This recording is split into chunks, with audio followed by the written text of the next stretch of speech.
Es el sistema nervioso central, ¿cierto? Toda la parte central. El cerebro, tronco encefálico y primera retina, sistema nervioso central. Pero el sistema nervioso periférico puede ser tanto un sistema nervioso periférico de relación como también sistema nervioso periférico. Eli, ¿puedes mandarme un grupo diciendo de que entren por este lado? Sistema nervioso periférico de relación. Y el sistema nervioso periférico de relación hay que considerar la parte que las neuronas que están en medio, y también hay otras neuronas que están más superiores que van a controlar a la fibra muscular. O sea, todo movimiento que yo hago es controlado por el sistema nervioso, ¿no? Y justo esta sinapsis que ustedes están viendo aquí es la unión neuromuscular. Entonces yo voy a actuar a ese nivel para poder yo entender más o menos cómo es la actividad que tiene nuestro sistema nervioso respecto a la parte muscular. Entonces vamos a estudiar los mecanismos locales a partir de las motoneuronas. Estas son motoneuronas, ¿no?, que permiten al sistema nervioso controlar, regular la contracción muscular. Recordemos nuevamente que todo ese movimiento muscular esquelético voluntario es por la voluntad que yo quiero mover ciertas partes de mi cuerpo. Como también conocer los componentes de la transmisión neuromuscular y detallar los componentes de la inhibición recurrente. Aunque eso no va en este caso. Entonces tenemos aquí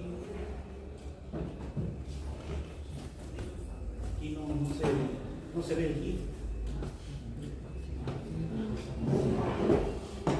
En la parte cortical, sobre todo en lo que se respecta al lóbulo frontal, hay áreas que tienen que ver con el control muscular voluntario, que viene a ser, que corresponde al, como le digo, al lóbulo frontal.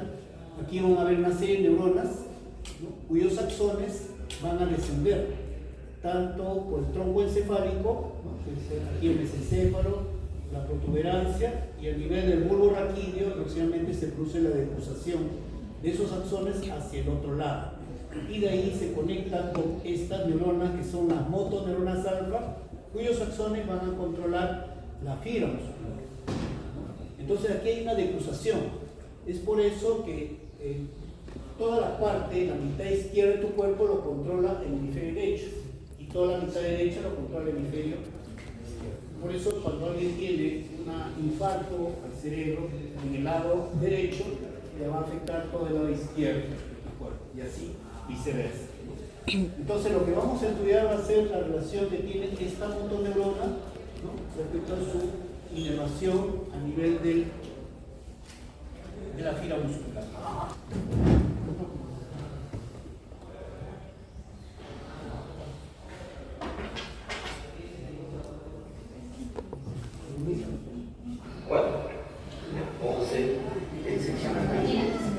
Créanme, chicos, que si están viendo esto, yo juraba que era una rana para cada uno. La rara para Yo todos. estoy diciendo que se vayan por el otro lado. Chicos, por allá. Bueno, véanlo.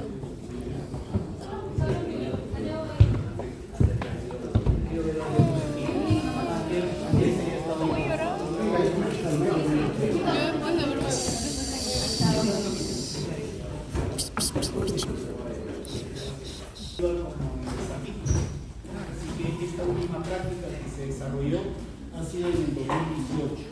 Y tenemos aquí el sapo, aquí están los ojos, la patita anterior, como también aquí en la mente espinal.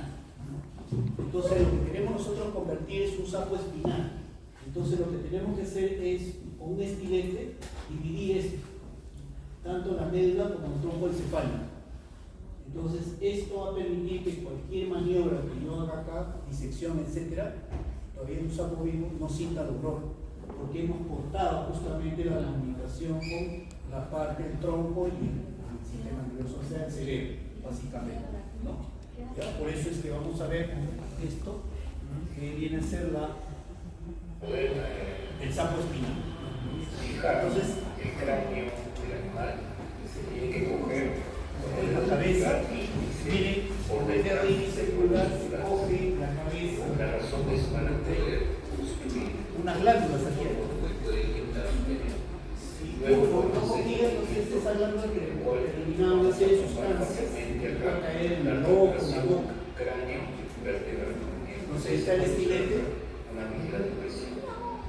Entre la articulación cráneo-vertebral, ahí se coloca rápidamente el estilete para poder nosotros hacer esta disección. Es importante para poder trabajar posteriormente con la mente. Entonces, se ve claramente la depresión. Entonces, colocamos la lanceta en forma perpendicular y hacemos un movimiento hacia Bien, esta secreción. hacemos un movimiento de forma Secreción para transversal el ojo, la boca, al que esté manipulado. Esto que va a permitir que se seccione la médula. Esta es la parte que se secciona. La vamos a sacar y Entonces vamos a trabajar después en el cuerpo y ese animalito ya no va a sentir el ojo.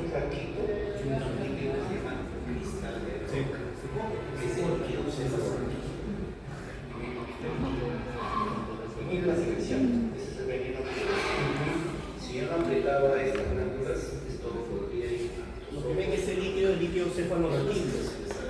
Si bien es cierto que no va a provocar ningún problema, o de repente una pequeña sensación de adormecimiento, anestesia, pero no es nada. Como tampoco cuando uno lo toca con la piel, no van a ver verrugas de esas cosas. Entonces aquí, cuando ya estoy viendo el líquido cefalorraquídeo, significa que justamente he tomado la parte que corresponde al sistema nervioso central. Aparentemente ya he seccionado la médula del tronco encefálico, me aseguro de los y compruebo si que hay movimiento. Entonces, todavía tengo que seguir haciendo ese movimiento.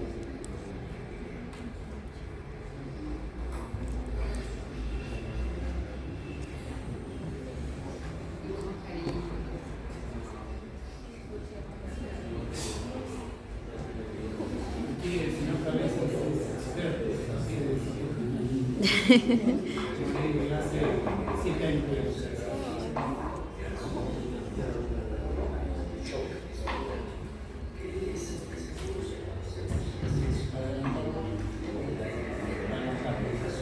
Adelantar.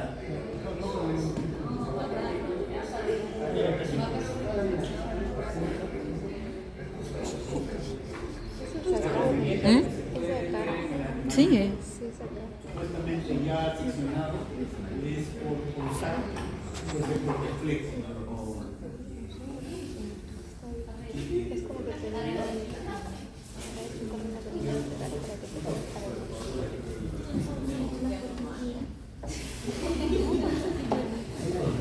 Ahí es cuando ya trabajamos para poder nosotros ver dónde está el negocio, etc. Bueno, Ya es un saco espinal, está seccionado. del tren posterior del saco. Levantamos la piel. Ahora, lógicamente el corte es un estilo, por lo tanto va a haber un arco de fuego, el cual va a tratar de retirar el animal.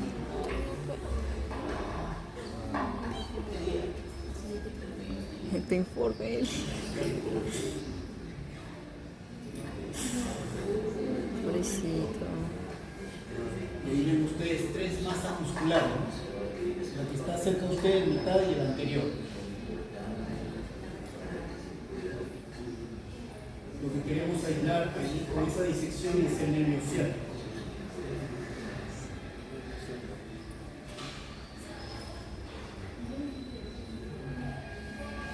Uy, aún se sigue moviendo.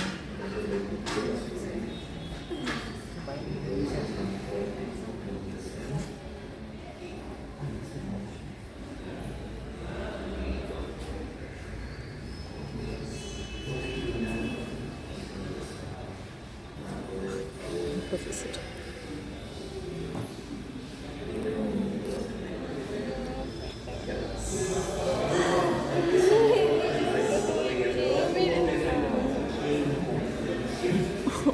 Yo lloré. Todo el campo operatorio se va. Ahí no pueden cortar, persona porque se corta una arteria y se mancha todo el campo operatorio.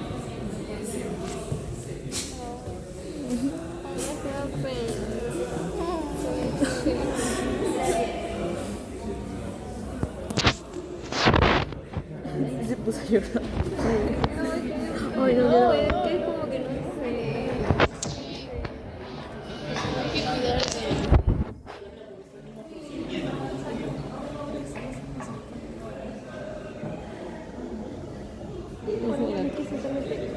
¿Ah?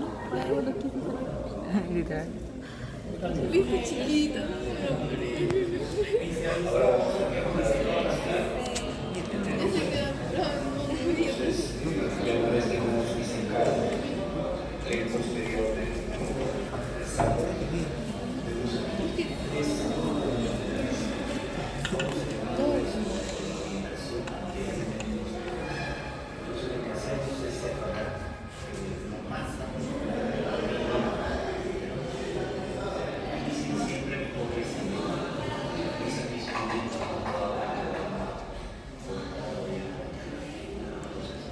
Ahí comienzan a separar delicadamente. Bueno, tener mucho cuidado, tratar de separar las aguas de los músculos. Y es aquí donde nosotros vamos a encontrar, observen, ahí está el paquete. Ahí está la arteria ciática y el nervio El ciático. blanquito es el nervio ciático. No hay que confundirse. Es medio Pero es el tendón. pero hay un gran No es el vivo, mucho cuidado. Lo que tenemos que hacer es separar la masa media muscular de la masa inferior y la inferior. Ahora, ese paquete vascular nervioso ciático que está cubierto también con una membrana fibrosa, entonces hay que separarlo cuidadosamente. No se están viendo acá para poder separar el medio. Se ve claramente en medio de un color nacarado. No, es un estilete. ¿Ven ustedes? Entonces, Una con cosita. un estilete, trato de no tocar ¿A qué hora de video? delicada y con un estilete trato de pasar por debajo de El estilete pasarlo por debajo para separar el nervio ciático. Un hilo debajo para poder separarlo adecuadamente.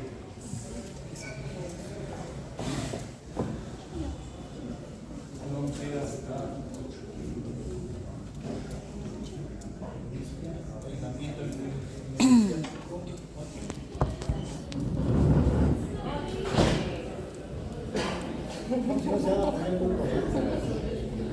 Ahora vamos a pasar a aislar el paquete bajo del nervioso ciático de la parte izquierda. Vamos a pasar de ese igualito y Eso lo mencioné anteriormente. es el mismo procedimiento. ¿Cuál? Ok, te va a cubrir el vaso sanguíneo con el nervio.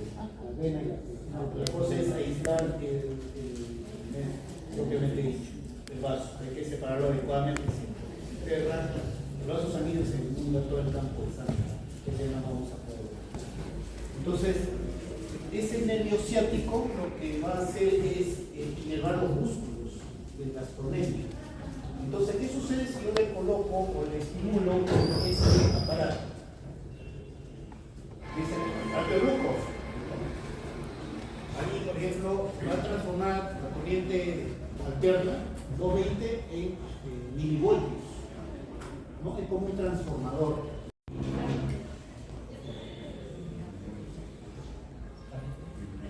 Una vez que hemos aislado Ahora vamos a comprobar con el carrete ruco ese carreteruco, la contracción. la misma músculo, miren ustedes cómo se contrae el músculo gastrocnemio. Se va contrayendo. Ahora, si nosotros El cogemos mismo nervio ciático, miren la intensidad de contracción del músculo.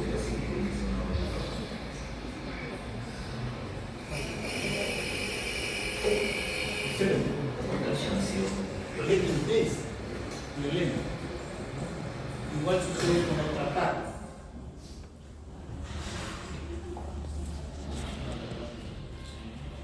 Vamos a ver aquí. ¿Puede jalar o correr? Puede jalar, corre.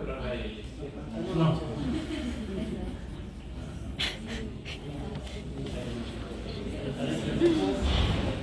notaba. Entonces, lo que es igual, es lo mismo. Es lo mismo. Porque hay que recordar que el nervio ciático va a innervar todos los músculos de la pata. Entonces, por eso la contracción va a ser más rápida. Ahí se está aislando. Entonces, ahora sí procedemos a juntar. Aquí, por ejemplo, en la parte izquierda, vamos a Todas las estructuras, aislar excepto a través del nudo, no excepto el nervio, la parte izquierda. La parte derecha, en cambio, va a estar irritando, va a pasar una sustancia que vamos a colocar para poder provocar la parálisis del músculo. funciona la pinza.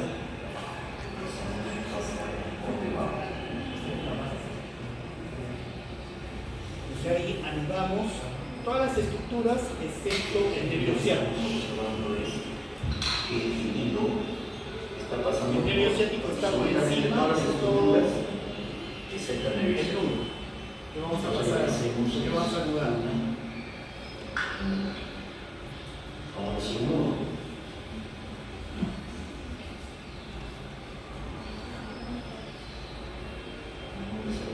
más cuarto posible.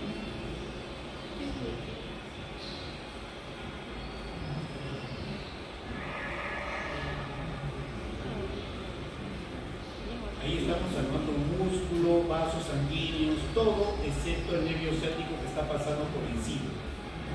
Por eso cualquier sustancia que yo coloque en el dorso del sapo va a pasar hacia otra pata, pero de aquí hasta acá no va a pasar la sustancia, que es la succinilcolina, pero aquí para acá no va a pasar. Vamos a establecer una gran diferencia.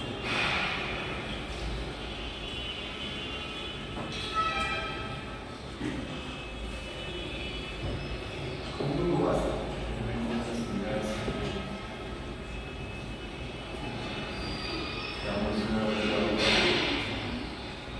Todas las estructuras que existen. Y es un doble nudo que se va a hacer.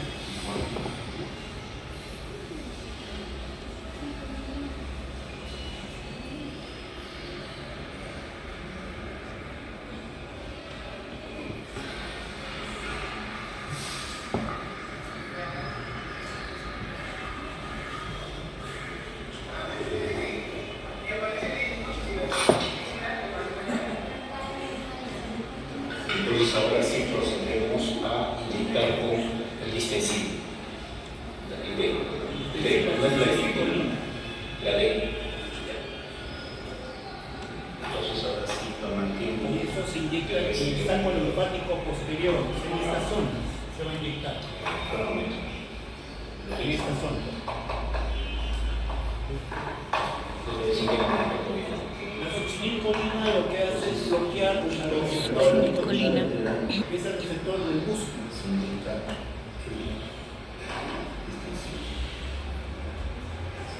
Entonces supone que el distensil va a ir por la pata derecha, hasta acá no va a llegar, pero después a todo el cuerpo va a llegar el distensil o succinilcolina. Y hay que esperar. Pero aquí hay un detalle.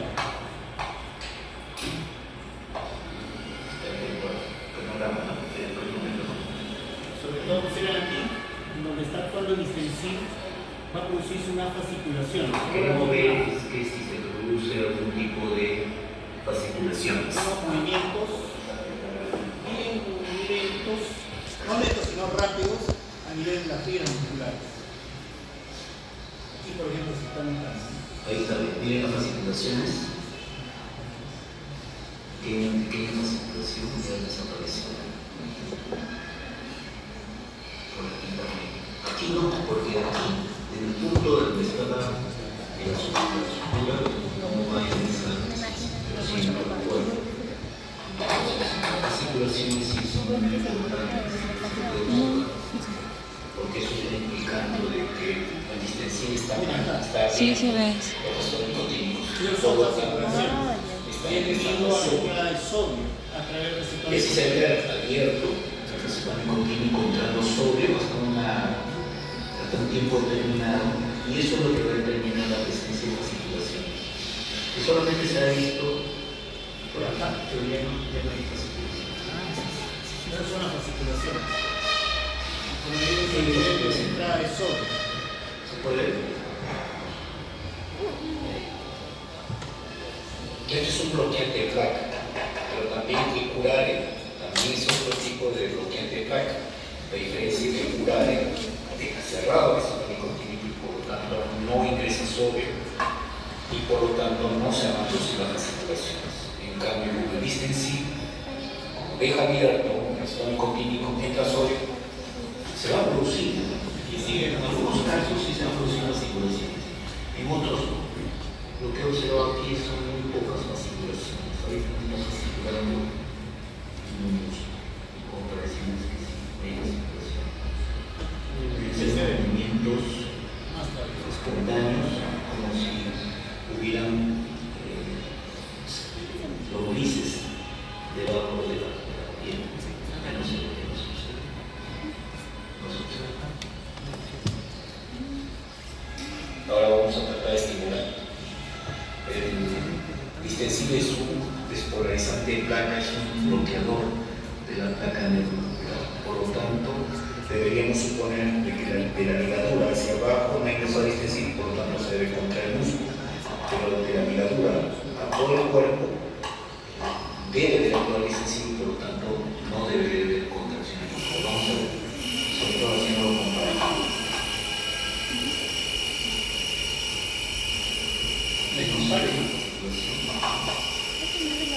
Y si se está contrayendo, Se contrae más porque no ha pasado el distensil, no ha pasado el distensil, por lo tanto se está contrayendo la placa sería ese producto de efecto, la contracción. no se está contrayendo. Acá en cambio, está contrayendo. Ahora lo comprobamos a través del nervio ciático. Estamos estimulando específicamente el nervio ciático para ver si se contrae. Si hay contracción de que es muy intensa la corriente eléctrica. Pero acá se supone, como no ha llegado el distensil, debe contraerse con mayor intensidad. Digamos, se contrae con mayor intensidad. Si buscamos el cuento para acá, van a notar la contracción muy fuerte que se produce. En cambio acá, si comparamos, la contracción no es tan, es una diferencia, pero vamos a esperar un momento más para observar los efectos.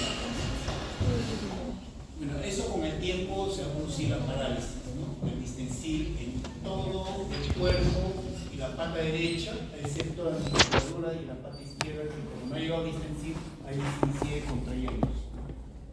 Vamos a ver la explicación acá.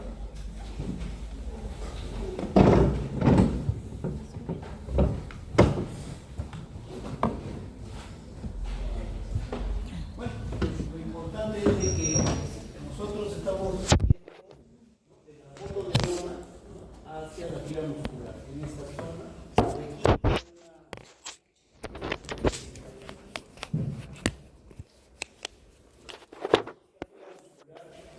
esta es la fibra muscular y este es el terminal nervioso. Estamos hablando de esta zona. Aquí hay vesículas que están cargadas con acetilcolina. Y aquí hay receptores. Este receptor es el receptor nicotínico. Y aquí hay canales para el sodio. Cuando todo está en reposo no hay problema, está cerrado el receptor nicotínico. Pero cuando hay un impulso nervioso que viene, lo que va a hacer es liberar la acetilcolina. Y la acetilcolina, una vez que se libera, va a actuar como el receptor nicotínico y va a hacer que se abra. Y cuando se abre el receptor nicotínico, ingresa sodio. El sodio va a hacer que se despolarice la membrana alrededor del receptor nicotínico y esta despolarización hace que se abran los canales para el sodio. Por lo tanto, el sodio ingresa en mayor cantidad a la fibra muscular. Y ese sodio va a ser una serie de mecanismos moleculares que va a producir la contracción muscular. Entonces, lo que yo hago con el distensil es lo siguiente. El distensil es voy a bloquear este receptor. ¿Para qué? Para que no actúe la acetilcolina y por lo tanto el músculo quede paralizado, que ya no se contrae. Esa es la idea. Por eso este receptor nicotínico que ustedes están viendo, ¿no? Lo que actúa es con la acetilcolina. La acetilcolina se une al receptor nicotínico, hace que se abra el canal para que ingrese sodio. Y ese sodio es el que va a permitir la activación de toda una maquinaria muscular para que se produzca la contracción muscular. Entonces, aquí lo que estamos nuevamente viendo es el receptor nicotínico, ¿no? Ustedes están viendo acá, que va a interactuar con la acetilcolina para que se abra este canal, para que ingrese sodio.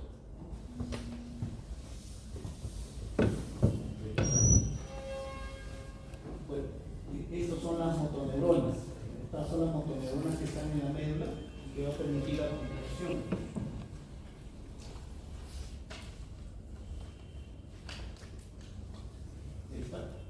Y lo que nosotros vamos a hacer es bloquear esos receptores nicotínicos con el distensivo. Entonces, lo que realmente lo fisiológico es que ese receptor nicotínico se está abierto, se produce el ingreso de sodio, se contrae la fibra muscular. Pero realmente no es que sea solamente un receptor nicotínico que se abre, son miles de receptores nicotínicos. Y fisiológicamente, yo para poder contraer mi músculo, por ejemplo, bíceps, en este momento, los receptores nicotínicos tienen que estar abriendo y cerrándose miles de veces por segundo. Entonces, ¿qué hace el distensil? Lo que hace es, ese distensil que he inyectado se une al receptor nicotínico y lo deja abierto. Claro, va a ingresar sodio y ese sodio va a provocar la fasciculación. Pero al final lo que va a provocar es la parálisis muscular. A ver, vean sus prácticas, por favor, para pasar con los reflejos. Vean sus prácticas y vean un poco. Aquí vamos a ver esa parte. Esto es lo mismo que el sapo espinal, porque trabajamos con sapo espinal.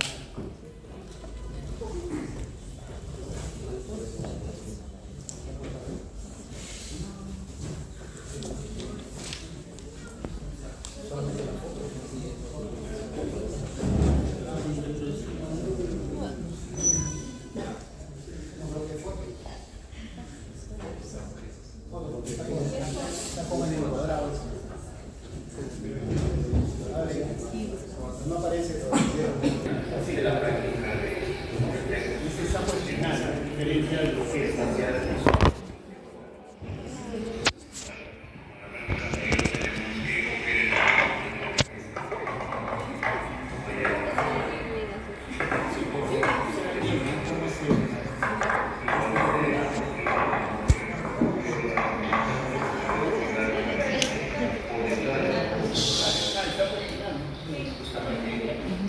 Esos no son sapos, sí, pues.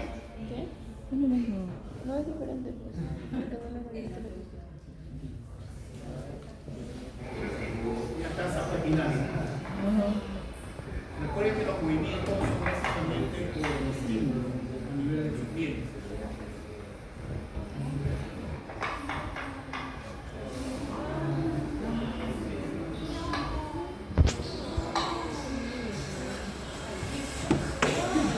Parece pollo,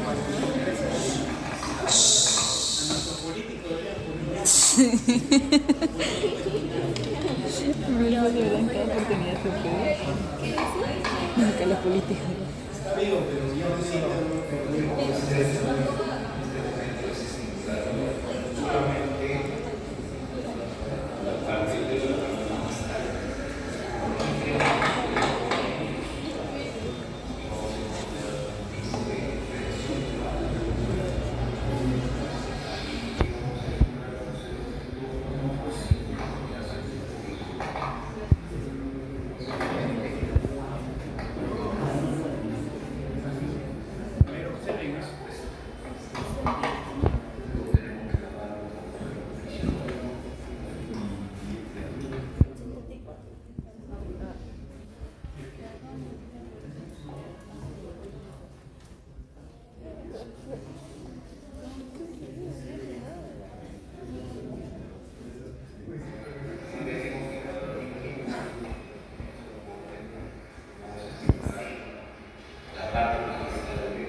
suavemente, sin correr demasiado. Una vez que se detecta, ahora vamos a estimularlo con suelo fisiológico 0.5%. En ácido sulfúrico.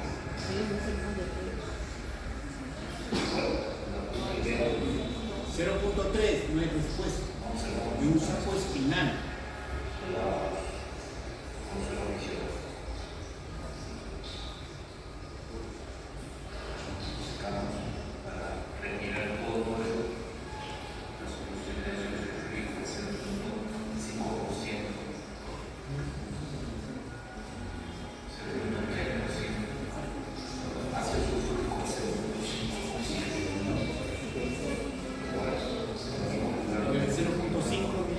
La puntita nada más. No es que le esté doliendo, ya está separado la médula del tronco. Es una reflejo. Ahorita le saco reflejo a uno de ustedes a ver que no.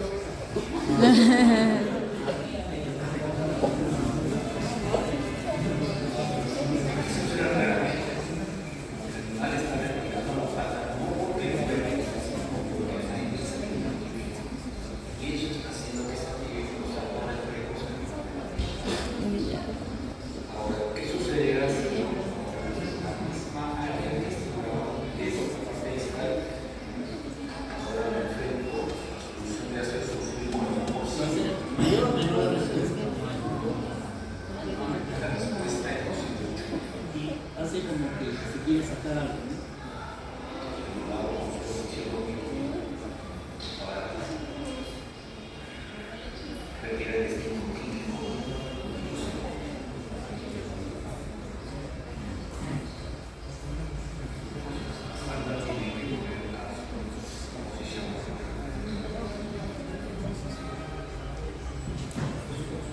Lo que hemos visto, creo que se llama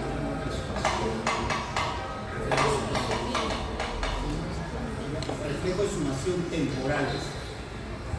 y ya en la parte teórica vamos a explicar cómo este tipo de respuesta.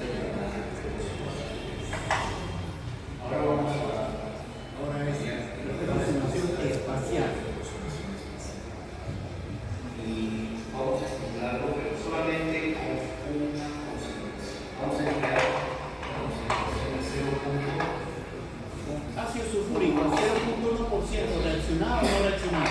Vamos a probar con 0.1%, pero miren la forma. 0.3, 0.5 y 0.1% no voy a testear. Solamente. Solo 0.01. Entonces volvemos a hacer no voy a acabar de todas maneras por ese paso de la que estimular. Ser más pequeño movimiento, más que se tiene muchísimo. Entonces, con el 0.1% puedes Mira, estimular. cuando se estimulara la puntita del dedo, ¿había respuesta o no?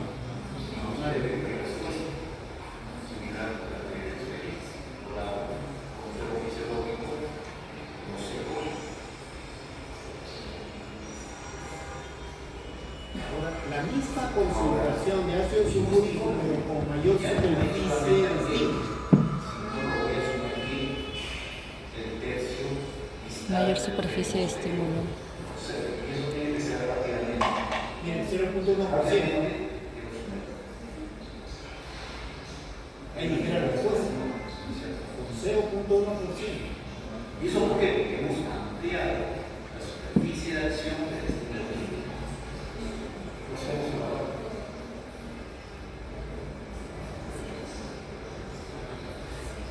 Checamos la retirada de la concentración de ácido sulfúrico de 0.1%.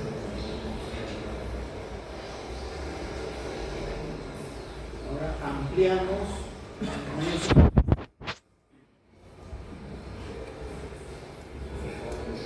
Ahora, la misma concentración ya no va a ser hasta el tercio de escala, sino ahora vamos a buscar los 2 tercios de escalas.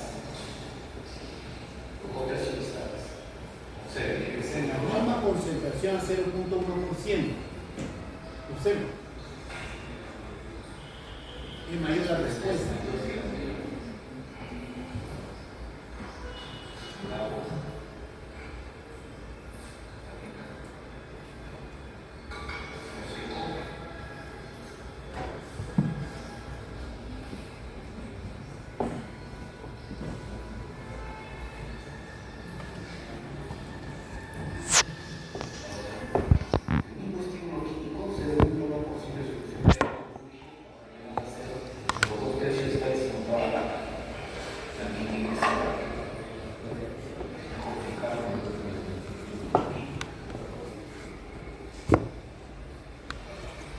Es mayor la respuesta.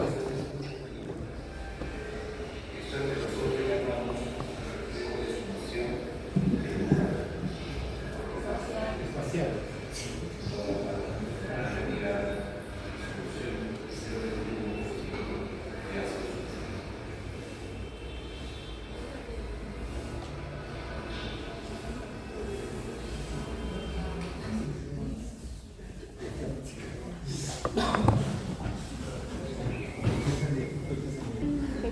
Él.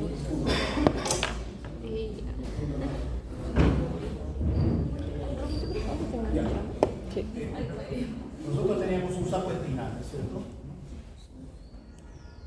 Entonces, la médula, ustedes saben de que existen las motoneuronas en el asta anterior, este es el asta posterior.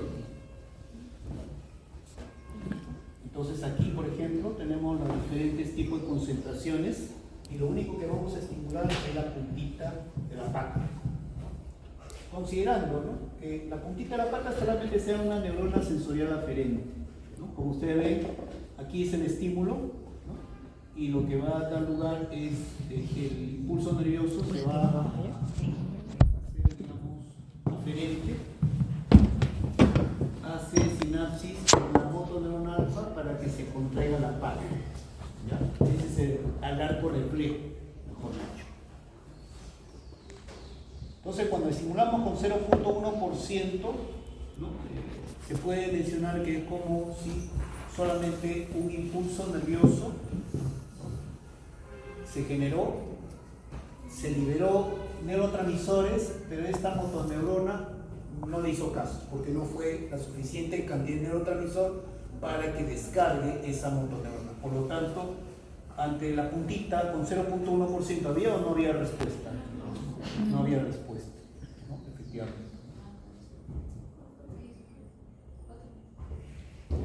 Con este 0.3%, ¿no? Tampoco. Ahí está. Son como dos impulsos nerviosos con 0.3%, uno detrás de otro, que también hacía que querer estimular a la motoneurona alfa, ¿no? Y esta motoneurona alfa también, por la cantidad mayor de neurotransmisor que se libera en el espacio sináptico entre la neurona sensorial y motora, tampoco reacciona, respuesta negativa. Ahora con 0.5% es como el otro impulso nervioso, uno detrás de otro, con 0.5%, ahí sí hay una reacción de la pata, ¿no? ¿Por qué? Porque se liberó mayor cantidad de neurotransmisor y por lo tanto ha habido una respuesta en el músculo y por lo tanto se contrajo la pata, había una respuesta, recién a 0.5%. ¿Cierto o no cierto? Como hemos visto. Sí. Ahora, si estimulamos la misma puntita con 1%, es como que otro impulso nervioso, ¿no?, se sumó a los anteriores, ¿no?, que ha estimulado solamente una parte o una zona de la motoneurona. Esto ha hecho que se libere mayor cantidad de neurotransmisor, mucha mayor cantidad, y hace de que por aumenta la frecuencia, descargue más la motoneurona y por lo tanto la respuesta va a ser, ¿no?, una mayor contracción de la pata, ¿no? Esto se llama reflejo de sumación temporal. La sumación temporal son cuando estos potenciales postsinápticos excitatorios son causados en un solo lugar de la motoneurona y permite que esta motoneurona descargue para que se contraiga, ¿no?, el músculo, ¿ya? Esa sumación temporal podríamos asemejar de la siguiente manera, ¿no? Por ejemplo, que usted me pregunte a mí, yo sea esta motoneurona, ¿no?, y usted sea la neurona sensorial. Usted me hace una pregunta, yo la respondo. Usted me hace una pregunta, yo la respondo. Usted me hace una pregunta, yo la respondo. Entonces yo estoy procesando esa información por sumaciones temporales. Estoy haciendo una similitud nada más. ¿Ya? Y es factible. Que usted me haga una pregunta, yo la respondo y así sucesivamente, por sumaciones temporales. Creo que aquí termina.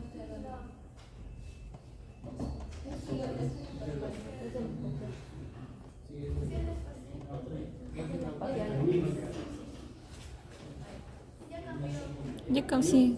Sigue adelantando. Ya. Entonces, ¿se acuerdan? Con 0.1%, cuando yo estimulo la puntita, ¿había respuesta o no había respuesta? No. No hay respuesta, ¿no es cierto? No hay respuesta.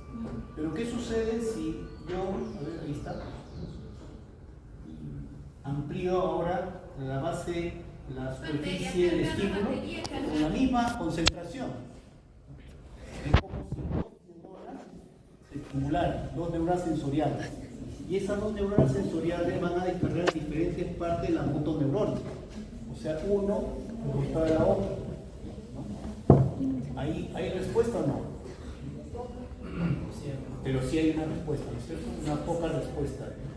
¿No respuesta? Aquí sí había respuestas. Ahí está la respuesta. Y hay una pequeña contracción. Ya, lo lavé con suero fisiológico. Ahora voy a sumergir toda esta pata, los 2/3 distales, ¿no? Con la misma concentración. ¿Cómo hacer la respuesta? ¿Mayor o menor? Mayor. Mayor. ¿Por qué? Porque se suman, ¿no?, más neuronas aferentes en diferentes partes de la superficie de la motoneuronal. Por lo tanto, hay mayor liberación del neurotransmisor y por lo tanto voy a tener una respuesta mucho mayor. ¿Está? Y la respuesta va a ser mucho mayor. ¿Y qué pasa ahora si yo esa misma concentración lo sumerjo toda la pata? Entonces es como si se hubiese sumado otra, ¿no?, neurona y hubiese descargado con mayor intensidad. Esas son sumaciones espaciales, ¿no? En este mecanismo se produce actividad, ¿no?, al mismo tiempo de todas las neuronas, todos los potenciales postsinápticos excitatorios al mismo tiempo sobre la misma neurona, ¿no? Y por lo tanto hace que se descargue esa motoneurona y la descarga se expresa a través de la contracción. Ejemplo, de todos ustedes, ¿cuántos son aproximadamente? 60. Todos me hagan la misma. Diferentes preguntas me hagan la misma, ¿no? O sea, todas estas neuronas son ustedes y yo soy la motoneurona. Todos me hacen una misma pregunta. Eso humanamente es posible contestar con una sola respuesta. Si ustedes me hagan diferentes preguntas, los 60 me hagan diferentes preguntas, ¿podría yo contestar con una respuesta? No. Pero la neurona sí lo hace, ¿no? Y lo hace por sumaciones temporales. Es por eso que nuestro sistema nervioso, las neuronas, su actividad son por sumaciones temporales, sumaciones espaciales. Y esa es la razón de ser de esta práctica, ¿no?, para demostrarles cómo cada una de nuestras neuronas sí procesa información de diferente forma.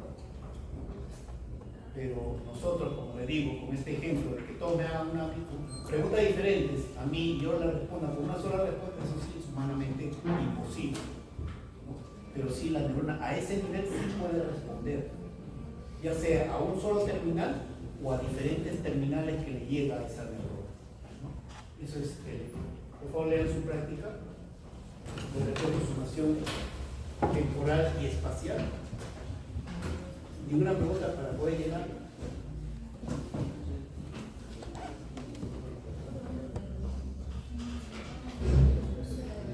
Es ahora donde tienen que hacer sus preguntas, porque recuerden, de esta práctica hay 10 preguntas de examen.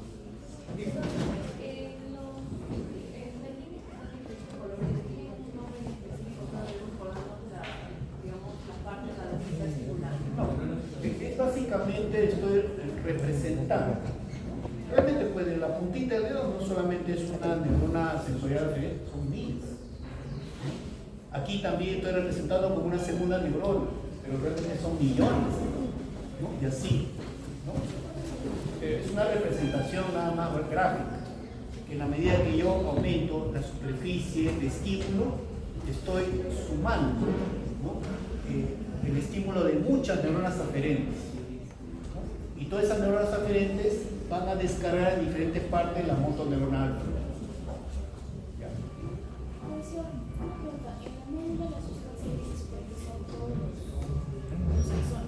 No, los somas.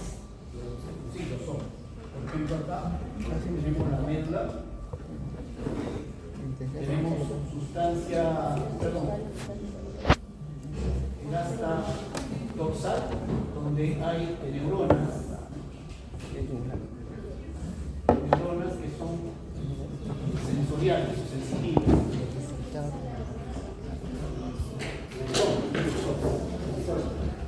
En cambio, en el asta anterior están todo lo que son neuronas motoras.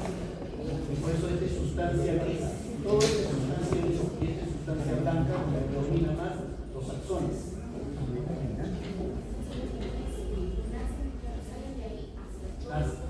Claro, así es. Nace de los somas que están en la sustancia gris. Y todo lo que es sustancia blanca son axones. ¿Ok? Los axones son menos. Pregunta, chicos. Ya saben que eso es histórico, porque ese sapito también se sacrificó por todos nosotros para saber. El sapito se llamaba René. Eran dos. Uno. No,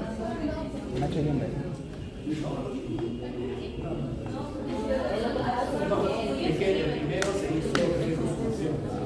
Ese mismo se hizo bloqueo. Esta fue la primera, la segunda fue el mismo haciendo claro.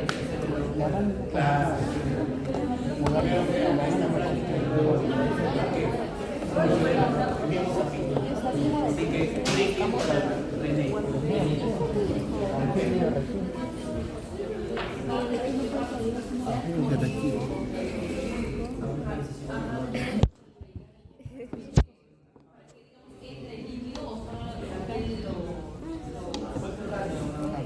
Claro, hay una, en la parte posterior del saco, debajo de la piel, hay un saco linfático. Está la parte teórica, ¿no es cierto? Sí, yo la mandé. Y la parte práctica. Ajá. Lean esa parte teórica, la práctica, la dinámica, lo que hemos hecho ahora.